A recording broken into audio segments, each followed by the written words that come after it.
So what really happens when you fall past the event horizon of a black hole? For ages, the answer was pretty simple, and honestly pretty terrifying. You get crushed into a point of infinite density. The end. But what if that's not the end of the story? What if it's the beginning of a whole new one? Let's dive in. Our whole journey today really kicks off with this question from a Reddit user named Ogi. And it's a brilliant question because it gets right to the heart of a totally mind-bending possibility that physicists are taking very, very seriously. And look, this isn't just some late-night sci-fi idea. Nope, this idea actually has a real name in theoretical physics: cosmological natural selection. Sometimes it's called fecund universes. And yeah, that means fertile universes. It's a theory from physicist Lise Smolin, and it suggests that black holes might literally be how new universes are born. As another user on that same Reddit thread just perfectly put it, think of it like cosmic Russian nesting dolls. It's an awesome analogy, right? Our universe could be nestled inside a black hole that exists in some parent universe, which itself might be inside another black hole. It's a wild thought for sure, but to see if it holds any water, we have to go deep, right into the very center of a black hole.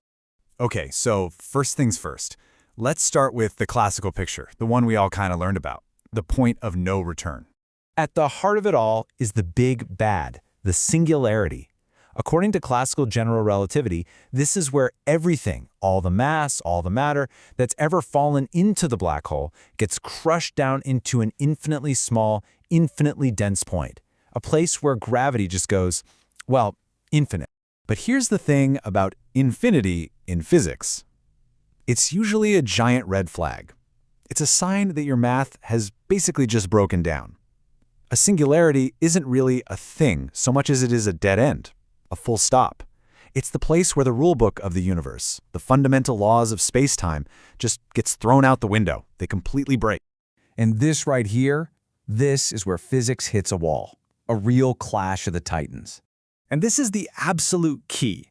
As a couple of researchers, Gillian and Menendez-Pidal, put it in a recent paper, this exact problem, the singularity, is one of the biggest reasons we need a theory of quantum gravity. You see, classical physics gets us right to the cliff's edge, but we need quantum mechanics to tell us what happens when we go over it.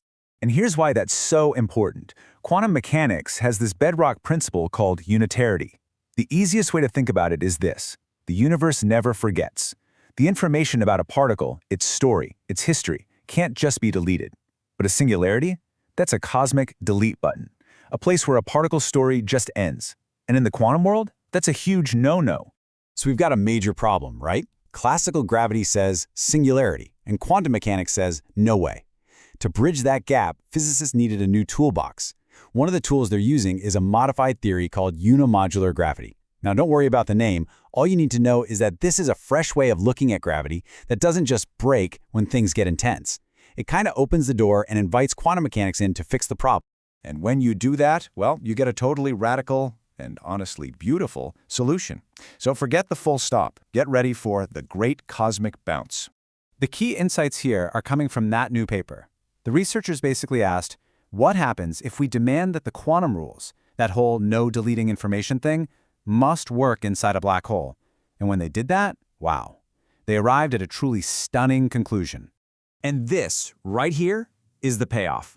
On the left, you have the old, broken idea. Infinite density, the end of space-time, broken physics. A cosmic game over. But on the right, you get the quantum view. The density is absolutely insane, yeah, but it's finite. Space-time doesn't end, it transitions. It's not a full stop. It's the start of a whole new chapter, governed by new physics. So what's the big takeaway here? With this new model, the singularity problem just vanishes. It's resolved. Poof! It was never a real feature of the universe. It was just a ghost in our incomplete old theories.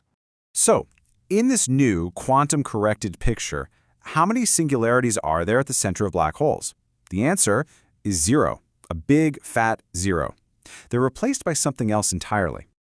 Okay, so if it's not a singularity, then what on earth happens to all that stuff that falls in? Well, my friends, this is where things get really, really interesting. It's like this beautiful four-step cosmic dance. 1. Matter falls in. 2. It gets compressed, squeezed down toward that point we used to call a singularity. 3. But instead of hitting a dead end, quantum pressure kicks in and triggers a bounce. And 4, the inward collapse completely reverses and the entire region transforms, expelling all that matter out of what's called a white hole, the theoretical opposite of a black hole.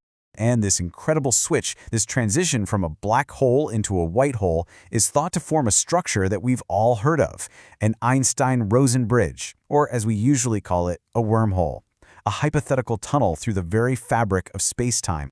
So let's just recap. What does this quantum bounce actually create? Well, it forges a transition from a black hole to a white hole. It potentially builds a wormhole that connects our spacetime to something else. And that something else, it could be a brand new baby universe born from the collapse with its own physical laws that are just slightly different from its parents. And that brings us full circle, right back to that original Reddit question. This new research suggests a real, physical mechanism for how a black hole could give rise to a new universe.